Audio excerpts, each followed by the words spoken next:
ఉపయోగపడే మరొక అద్భుతమైన అంశాన్ని ఈరోజు మనం అందరం కూడా ఆలోచన చేయబోతాం. మనం నేర్చుకుంటున్న టాపిక్ ఏంటి అన్నప్పుడు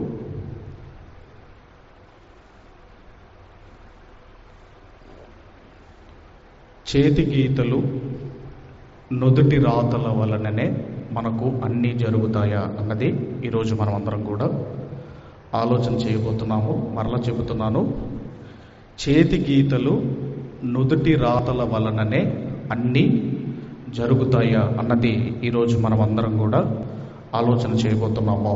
మంచిది.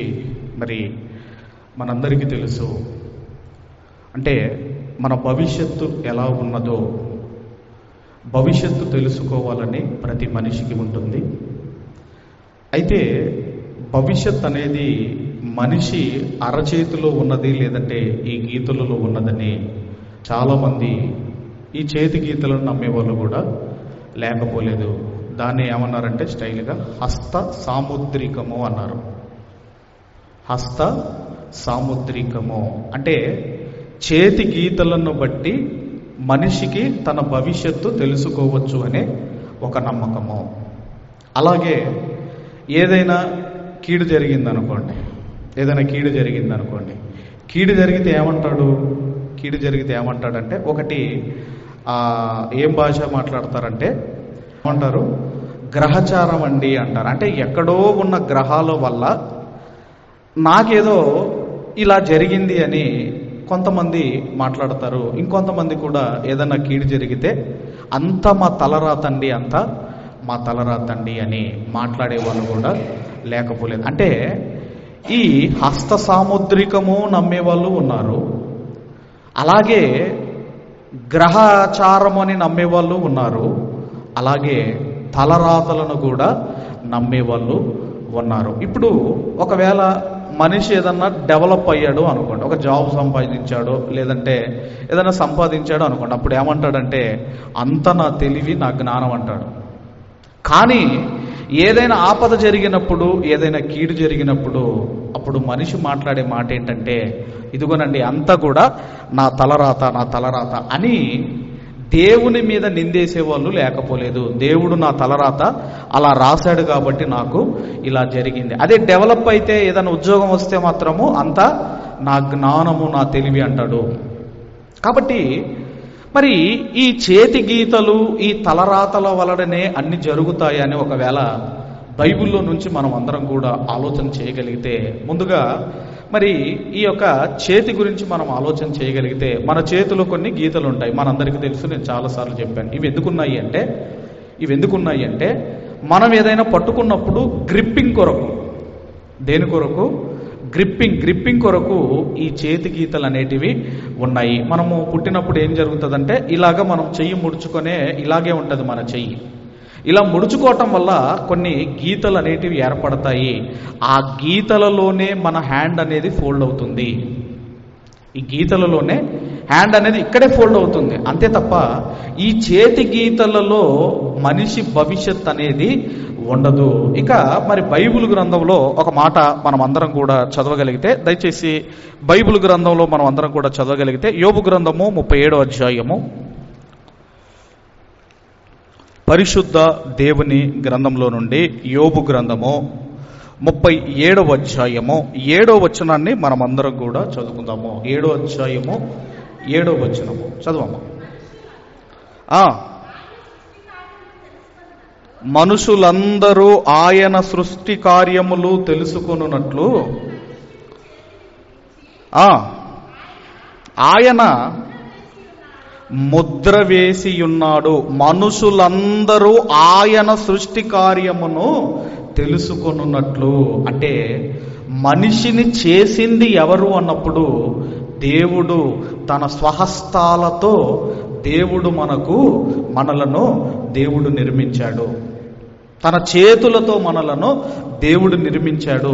అయితే మనకు ఆయన సృష్టి కార్యము తెలుసుకోవాలి అని ప్రతి మనుషుణ్ణి చేతిని బిగించి ఆయన ముద్ర వేసి ఉన్నాడు. మీ చేతులు ఏదన్నా స్టాంప్ ఉందా?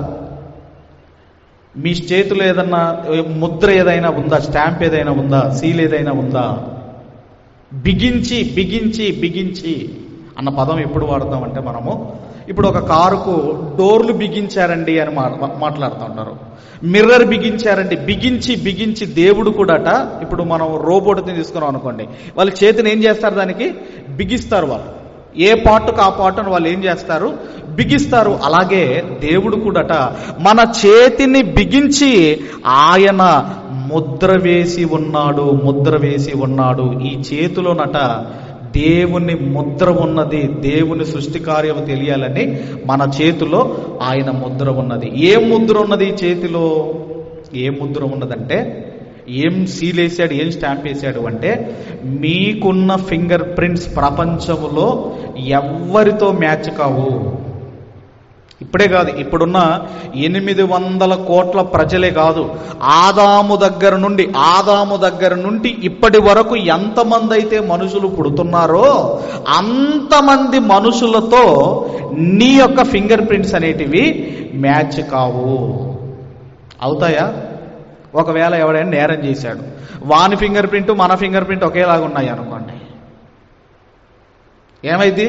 ఆ కుక్క అనేది, ఇప్పుడు వాడి స్మెల్ మన స్మెల్ ఒకేలాగుంటే కుక్క ఎవరి దగ్గరకు వచ్చింది? అందుకే దేవుడు ఏం చేశాడు అంటే, ఇదిగోనండి ఈ ఫింగర్ ప్రింట్, ఈ ఏదైతే ఈ చేతిలో ఉన్న ఈ గీతలు ఏవైతే ఉన్నాయో, ఈ ముద్రలు ఏవైతే ఉన్నాయో, ప్రపంచంలో నీకున్న ఫింగర్ ప్రింట్స్ ప్రపంచంలో ఎవ్వరికి ఉండడానికి వీలు లేదు. అందుకే ఆయన ముద్ర వేశాడు. ఒక ఫింగర్ ప్రింట్సే కాదు, మన ఐరిస్ కానివ్వండి, ఇవన్నీ కూడా ప్రపంచంలో ఎవ్వరికి ఉండవు. ఒకవేళ ఇద్దరు ట్విన్స్ పుట్టినా, ఒకేసారి ఇద్దరు పుట్టినా, వాళ్ళ ఫింగర్ ప్రింట్స్ మాత్రం ఒకరితో ఒకరివి మ్యాచ్ కావు. అది దేవుడంటే, అది ఆయన మేధస్సు అంటే. అందుకే చేతిని బిగించి నేను ముద్ర వేశాను అంటున్నాడు. అంతేగాని ఈ చేతిలో ఏదో భవిష్యత్తు లేదు, ఈ చేతిలో ఏదో భవిష్యత్తు లేదు. ఇంకా మనం చూడగలిగితే, ఇప్పుడు ఏదైనా ఆపదో లేదంటే ఏదైనా ప్రమాదం జరిగినప్పుడు, నా తలరాత ఇంతేనండి, దేవుడు నా తలరాత ఇలాగే రాశాడు అని దేవుని మీద నిందేస్తారట. అదే మాట యోబు గ్రంథము 40వ అధ్యాయము 8వ వచనాన్ని మనం అందరం కూడా చదువుకుందాము. 40వ అధ్యాయము 8వ వచనము చదువురా. నీవు నా న్యాయమును బొత్తిగా కొట్టివేసెదవా? నిర్దోషివని నీవు తీర్పు పొందుటకై నా మీద అపరాధము మోపుదువా అని దేవుడు మాట్లాడుతున్నాడు. నా మీద నిందేస్తావా? ఏదైనా ప్రమాదం జరిగినప్పుడు, ఆపద జరిగినప్పుడు, నాకు ఇలా సంభవించింది అని నా తలరాతని ఇదిగో నా మీద నింద వేస్తావా, నా మీద నీవు నింద వేస్తావా అని ఎవరు అడుగుతున్నారు? దేవుడు అడుగుతున్నాడు. మరి బైబిల్ గ్రంథంలో దేవుణ్ణి అన్న కొంతమంది చాలా మంది ఉన్నారు. ఒకళ్ళిద్దరిని మనం చూసుకోగలిగితే, శారమ్మ దేవుణ్ణి ఏమన్నదో ఒక మాట చూడండి. ఏమన్నదో చూడండి. శారమ్మ 40వ అధ్యాయము ఆదికాండం 16వ అధ్యాయము 2వ వచనాన్ని చదువుకుందాం. ఆదికాండం 16వ అధ్యాయము 2వ వచనం చదువురమ్మ. కాగా శారాయి, ఇదిగో నేను పిల్లలు కనకుండా యెహోవా చేసి ఉన్నాడు. ఇప్పుడు నేను ఎవరిని అంటుంది? ఈమె పిల్లలు కనకుండా చేసింది ఎవరటండి? దేవుడు. అంటే ఎవరి మీద వేస్తుంది ఇప్పుడు? దేవుణ్ణి అంటుంది. ఇదిగో పిల్లలు కనకుండా యెహోవా నాకు ఇలాగా చేసి ఉన్నాడు. అలాగే నయోమి కూడా ఏమందో మీరు చూడగలిగితే దయచేసి రూతు గ్రంథం 1వ అధ్యాయము 21వ వచనాన్ని మనం అందరం కూడా చదవగలిగితే, నయోమి కూడా ఎప్పుడైతే భర్తను, పిల్లలను, ఆస్తి అంతా పోగొట్టుకున్న తర్వాత ఎప్పుడైతే బెత్లెహేముకు వచ్చిందో, అప్పుడు నయోమి గారు కూడా ఏం మాట్లాడుతున్నారో మీరు చూడగలిగితే, నేను సమృద్ధి గలదాననై వెలితిని, యెహోవా నన్ను రిక్తురాలిగా తిరిగి రాజేసాను. అంటే ఇప్పుడు ఎవరి మీద వేస్తున్నారు నిందలు? ఎవరి మీద వేస్తున్నారమ్మా? కానీ అసలు నేను వెళ్ళటమే తప్పు ఆ దేశానికి, నేను వెళ్ళకూడదు ఆ దేశానికి. అక్కడికి వెళ్ళి భర్త చనిపోయినా మళ్ళీ నా కుమారులకు వాళ్ళ కుమార్తెలను నేను వివాహం చేయటమే తప్పన్న ఆలోచన రావటం లేదు. కానీ ఏమంటుందంటే, నేను సమృద్ధి గల దానిగా వెళితిని, దేవుడు నన్ను ఎలా తీసుకొచ్చాడు? రిక్తురాలుగా దేవుడు నన్ను తీసుకొచ్చాడు అని ఇప్పుడు ఎవరిని అంటుంది ఈమె? దేవుణ్ణి అంటుంది. అందుకేనండి, మనిషికి ఆపద లేదంటే ఏదైనా ప్రమాదం జరిగినప్పుడు దేవుని మీదనే నింద వేస్తారు. అందుకే యోబు గారితో దేవుడు మాట్లాడుతున్నాడు. కాబట్టి అంటే దేవుడు మన తలరాతను రాయటం వల్లనే మనకు అలా జరుగుతుందని మనం ఆలోచన చేయగలిగితే, ఈ చేతిలో దేవుడు ఏమి రాయలేదు, మన తల మీద కూడా ఏమీ మన జీవితాన్ని దేవుడు రాయలేదు. మరి ఎక్కడ రాసుకున్నాడు ఆయన ఎక్కడ రాసుకున్నాడు మన జీవితం గురించి? దేవుడు మన యొక్క భవిష్యత్, మన యొక్క ఫ్యూచర్ గురించి దేవుడు రాసుకోలేదు. కానీ ఏం రాసుకున్నాడు అంటే, మన ఆయుష్కాలము గురించి దేవుడు రాసుకున్నాడు. మనం పుట్టిన తర్వాత ఏ పనులు రాయాలో చెయ్యాలో అవన్నీ కూడా దేవుడు రాసుకున్నాడట. ఇంతకీ ఈ చేతి గీతల్లో కానివ్వండి, ఈ నుదుటి రాతల్లో కానివ్వండి ఏమీ లేదు. కానీ ఆయన ఎక్కడ రాసుకున్నాడో మీరు చూడగలిగితే, కీర్తనల గ్రంథము 139వ కీర్తన, కీర్తనల గ్రంథము 139వ కీర్తన 16వ వచనాన్ని మనమందరము కూడా చదువుకుందాము. 16వ వచనంలో మనమందరం కూడా చదువుకుందాం. చదవం. నేను పిండమునై ఉండగా నీ కన్నులు నన్ను చూచెను, నియమింపబడిన దినములలో ఒకటైనను కాకమునుపే నా దినములన్నీయు నీ గ్రంథములో లిఖితములాయెను. అంటే మనం ఎప్పుడు పుట్టాలో రాసుకున్నాడు, మనం ఎప్పుడు మరణించాలో దేవుడు రాసుకున్నాడు. ఎక్కడ రాసుకున్నాడు? ఎక్కడ రాశాడు ఆయన?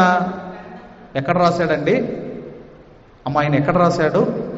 ఈ నుదుటి మీదనో మన చేతుల మీదనో ఆయన రాసుకోలేదు, రాయలేదు. కానీ ఆయన దగ్గర కూడా గ్రంథము ఉన్నది. మన దేవుని ఆ గ్రంథాలయాల్లో ఎన్ని గ్రంథాలు ఉన్నాయని ఒక ప్రశ్న వేశాను నేను, క్వశ్చన్ అండ్ ఆన్సర్స్లో. దేవుని లైబ్రరీలో ఎన్ని బుక్స్ ఉన్నాయని నేను ఒక క్వశ్చన్ వేశాను. ఎన్ని బుక్స్ ఉన్నాయంటే అందులో 3 బుక్స్ మనకు కనపడతాయి. ఒకటి ఈ భవిష్యత్తుకు సంబంధించిన ప్రకటన గ్రంథం కానివ్వండి, తర్వాత ఇదిగో ఇప్పుడు ఈ గ్రంథం కానివ్వండి, తర్వాత దేవుడు జ్ఞాపకార్థముగా ఒక గ్రంథం కూడా రాసుకుంటాడట. మనకు మలాకి గ్రంథంలో మనకు కనబడుతుంది. అయితే మన యొక్క జీవితం గురించి ఎప్పుడు పుట్టాలి, ఎప్పుడు చనిపోవాలి, ఇదంతా కూడా దేవుడు ఒక గ్రంథములో రాసుకున్నాడు. పుట్టిన తర్వాత మనం ఏం చేయాలో కూడా రాసుకున్నాడట. ఎఫెసీయులకు రాసిన పత్రిక అపోస్తులైన పౌలు గారు ఎఫెసీయులకు రాసిన పత్రిక 2వ అధ్యాయము 10వ వచనాన్ని మనం అందరం కూడా చదువుకుందాము.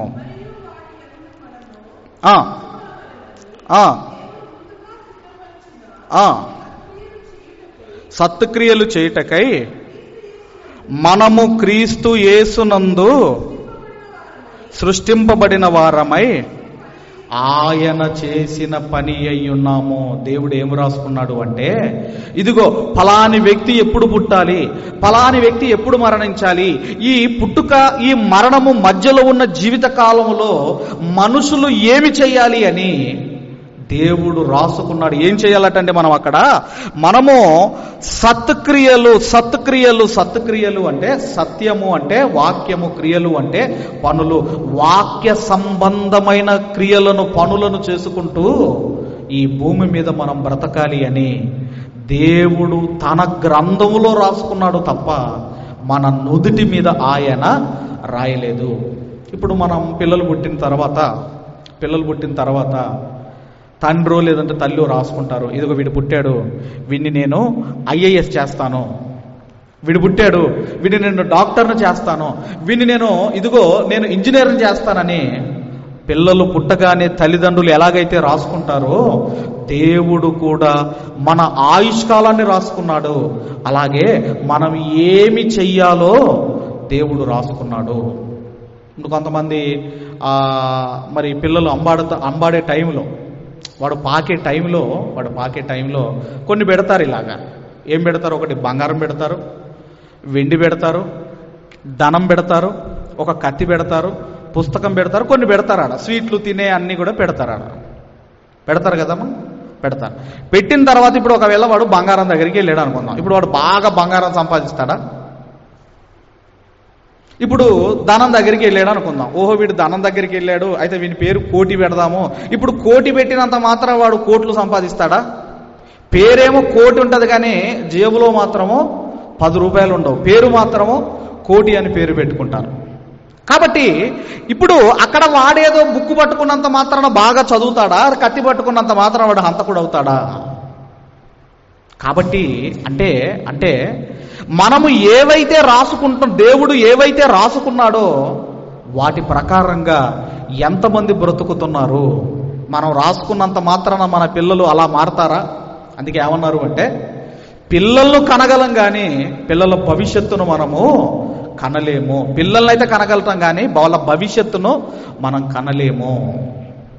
కానీ యేసు ప్రభు గురించి కూడా దేవుడు రాసుకున్నాడట. యేసు ప్రభు గురించి కూడా దేవుడు రాసుకున్నాడు. ఏమి రాసుకున్నాడో మీరు చూడగలిగితే దయచేసి హెబ్రీయులకు రాసిన పత్రిక 10వ అధ్యాయము 7వ వచనాన్ని మనం అందరం కూడా చదువుకుందాము. 10వ అధ్యాయము 7వ వచనం. 10వ అధ్యాయము 7వ వచనం.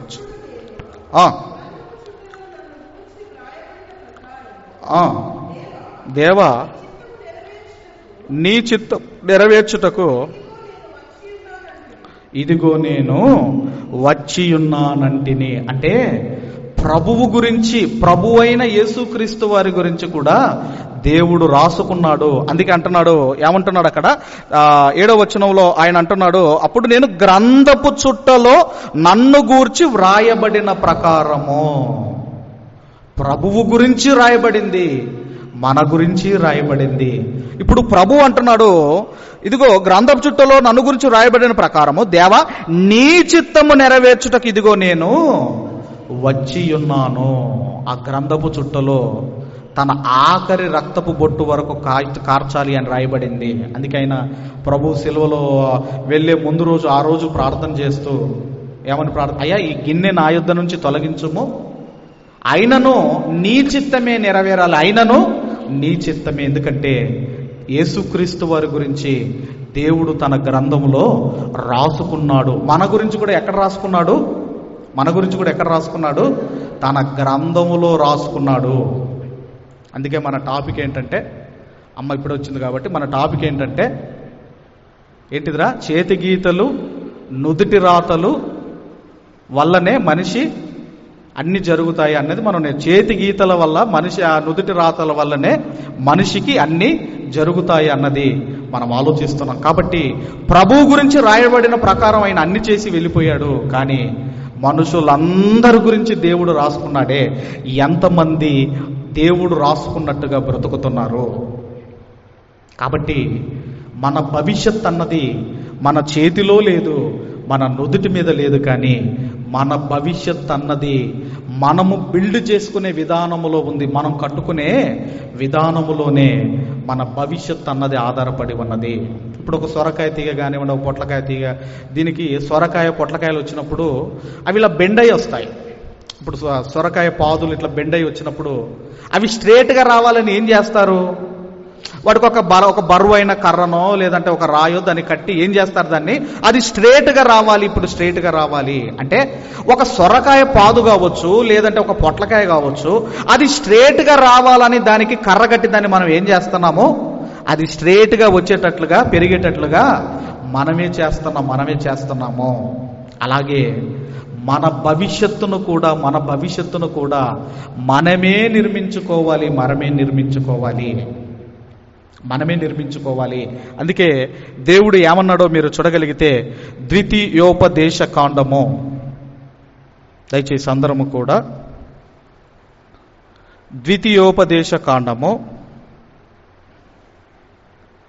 30వ అధ్యాయము, ద్వితీయోపదేశ కాండము 30వ అధ్యాయము 15వ వచనాన్ని మనం అందరము కూడా చదువుకుందాము. చదవము.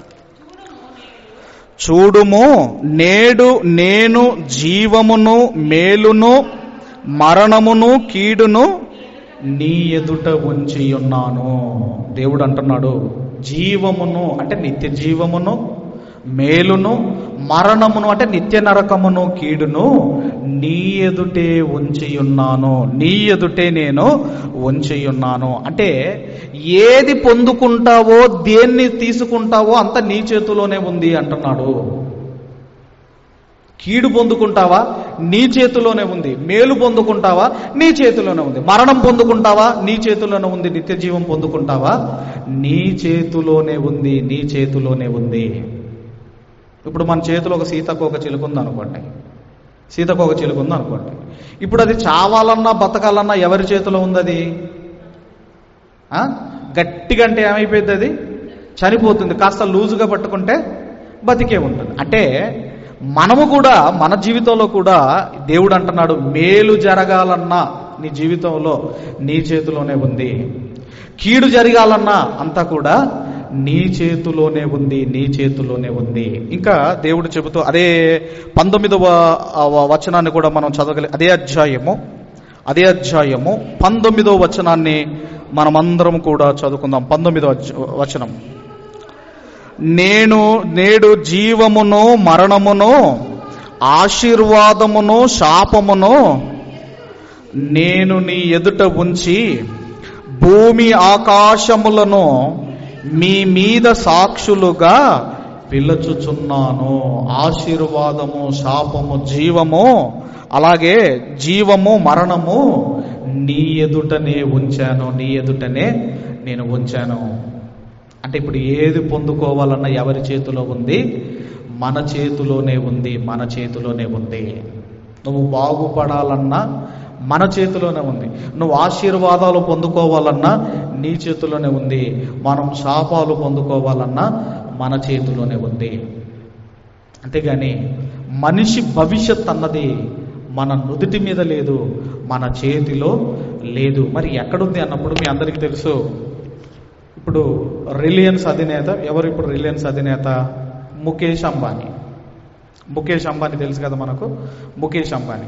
వీళ్ళు పుట్టుకతోనే కోటీశ్వర్లా? వాళ్ళ చరిత్ర తెలుసమ్మా? వాళ్ళ నాన్న పేరు ఏంటిది? ధీరుభాయ్ అంబానీ. వాళ్ళ నాన్న పేరు ఏంటమ్మా? ధీరుభాయ్ అంబానీ. ఈ ధీరుభాయ్ అంబానీ ఏం చేసేవాడంటే సౌదీలో పెట్రోల్ బంకులో పనిచేసేవాడు.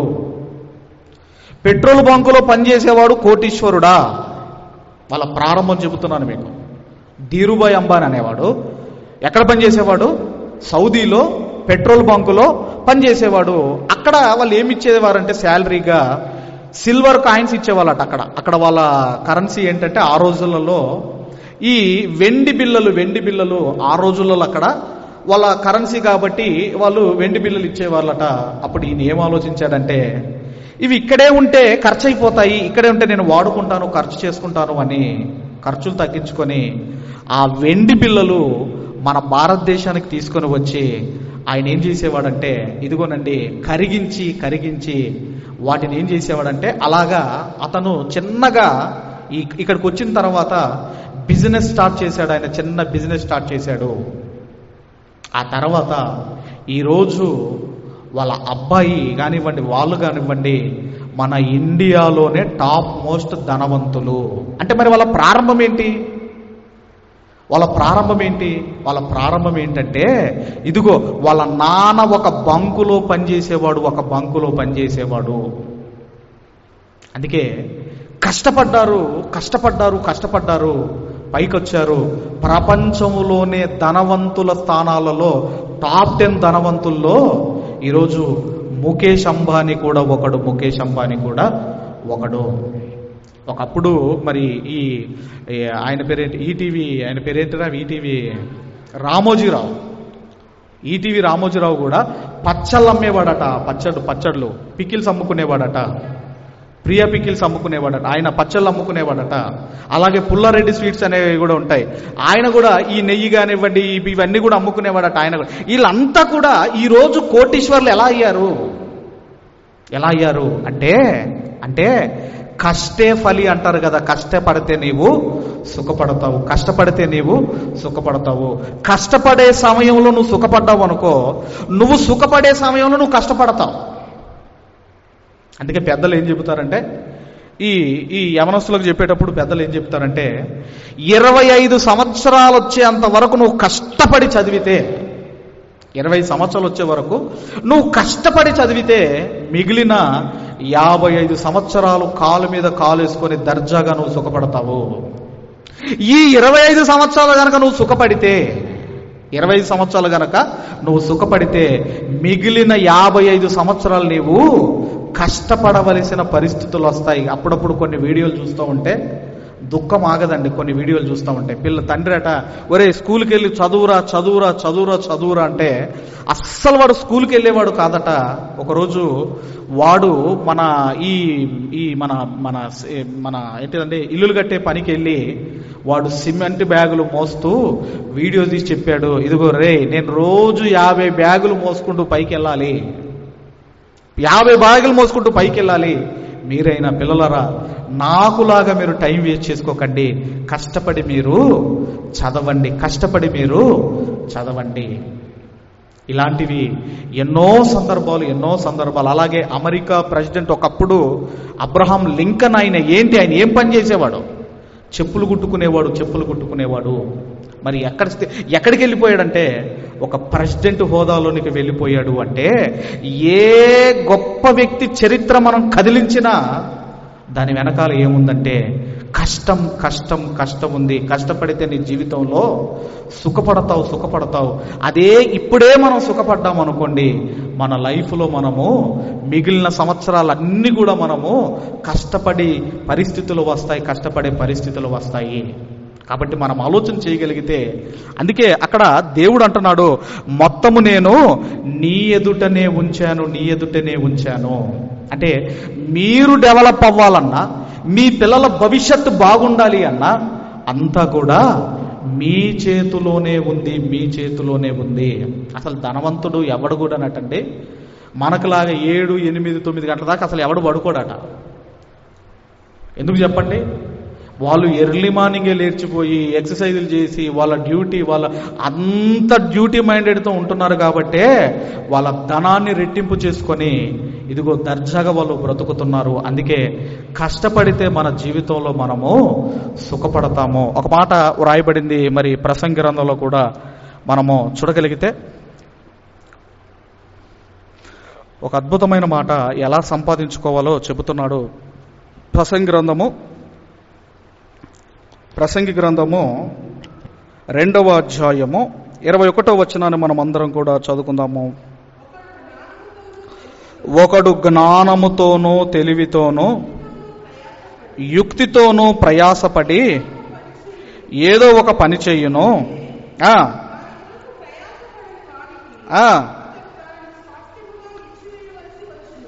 ఇక్కడ ఏమంటున్నాడంటే, ఒకడు జ్ఞానముతోనూ తెలివితోనూ యుక్తితోనూ ఏదో ఒక పని చెయ్యును. ఇప్పుడు మీరు చూస్తున్నారు కదా, మనం చూస్తున్నాం కదమ్మా. మొన్న నేను ఇక్కడ మన సైడ్ కరీంబాద్ అని ఉంటుంది కదమ్మా, తెలుసు కదా మీకు కరీంబాద్ అనేది. అటు వెళ్ళి వస్తున్నప్పుడు కొన్ని గ్రాసరీ అవి తీసుకొద్దామని నేను పొటాటోస్ ఉంటాయి కదా, ఆలుగడ్డలు ఉంటాయి కదా, ఆలుగడ్డలు తీసుకొని వచ్చాను. కేజీ ఎంత అంటే 20 రూపాయలకి ఇచ్చాడు, తీసుకొని వచ్చాను. కేజీ 20 రూపాయలు తీసుకొని వచ్చాను. మా ఏరియాలో ఒక షాప్ ఉంటుంది. ఎందుకైనా మంచి నేను ఒక మాట అడుగుదామని నేను వెళ్ళి వాడి దగ్గరికి వెళ్ళి, ఈ ఆలుగడ్డలు ఎంత అండి అని అడిగాను. పావు కిలో 12 రూపాయలు అన్నాడు.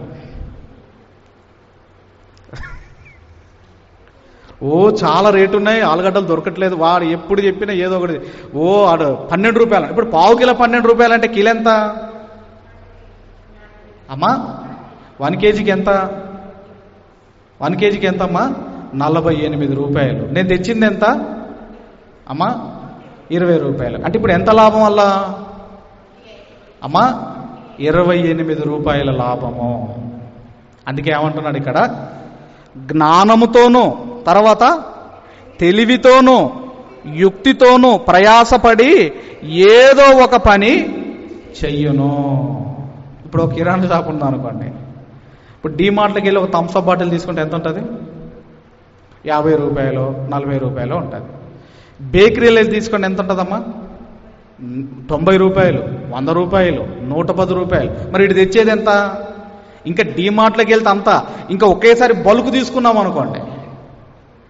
అంటే దీన్ని ఏమంటారంటే తెలివితో సంపాదించుకోవటము. నేను ఒక వీడియో చూశాను, ఇప్పుడు డీమార్ట్ పెద్ద పెద్ద షాపుల దగ్గర ఆ బిల్ కౌంటర్ దగ్గర ఏముంటాయి అంటే, బిల్ కౌంటర్ దగ్గర మీకు చిన్న చిన్న ఈ చాక్లెట్స్ కానీ ఇవన్నీ కనపడతాయి, మీ బిస్కెట్లు చాక్లెట్లు. ఎందుకు చెప్పండి? ఇప్పుడు మనం ఫ్యామిలీతో వచ్చామనుకోండి, ఇప్పుడు బిల్ కౌంటర్ దగ్గర రాగానే పిల్లలు చూసి ఏం కొనుక్కుంటారు? అదిగో అదే అన్నమాట తెలివితో సంపాదించుకోవటం. వాడు బయటికి రాగానే మళ్ళీ ఏముంటుంది? ఐస్ క్రీములు ఉంటాయి, బయటికి రాగానే పాప్కార్న్లు ఉంటాయి. ఈడు ఊకుంటాడా? ఇది తినగానే మళ్ళీ అది అని. అంటే అందుకే జ్ఞానముతో తెలివితోనూ యుక్తితోనూ ఒకడు ఏం చేస్తాడట? సంపాదించుకుంటాడు. ఇప్పుడు దానికి పెట్టిన పేరే, ఈ మోసానికి దీనికి పెట్టిన పేరే ఏం పేరు పెట్టారు? తెలివి జ్ఞానము.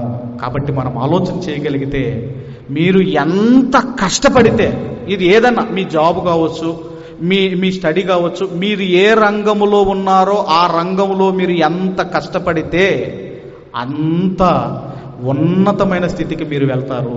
ఈరోజు మన దేశ ప్రధాని మోడీ గారు ఉన్నారు. ఆయన ఏం చేసేవాడు? టీ అమ్ముకునేవాడు. రైల్వే స్టేషన్లో టీ అమ్ముకునేవాడు. మరి అలాంటి ఆయన, కొంతమంది ఈ బిజినెస్ నాకు వచ్చి రావటం లేదని అల్లకెళ్తారు, అది నాకు వచ్చి రావటం లేదని ఇళ్ళకెళ్తారు. అసలు ఎందులో పనికిరాదు, అసలు దేనికి పనికిరాడు. ఒకే దాంట్లో ఉండాలి. ఒకే దాంట్లో ఉండి కష్టమైన నష్టమైన అప్ అండ్ డౌన్స్ వచ్చినా ఒకే దాంట్లో మనం స్టాండ్ అయి కనుక ఉండగలిగితే, ఇదిగోనండి ఒక మంచి స్థితిలోనికి మనం వెళతాము. కాబట్టి ఈ చేతి గీతలలో నుదుటి రాతలలో ఏది లేదు, కానీ నువ్వు కష్టపడటంలోనే నీ భవిష్యత్ అనేది నువ్వు నిర్మించుకుంటావు. ఇక చివరిగా సాతాను కూడా తెలిసిపోయింది. సాతాను కూడా ఒక మాట తెలిసిపోయి చివరిగా వాడేమంటున్నాడో ఒక మాట మనం చదువుకొని ముగించుకుందాము. యోబు గ్రంథము 1వ అధ్యాయము 9వ వచనాన్ని మనం అందరం కూడా చదువుకుందాము. యోబు గ్రంథము 1వ అధ్యాయము 9వ వచనం చదువుకుందాం. చదువురామా.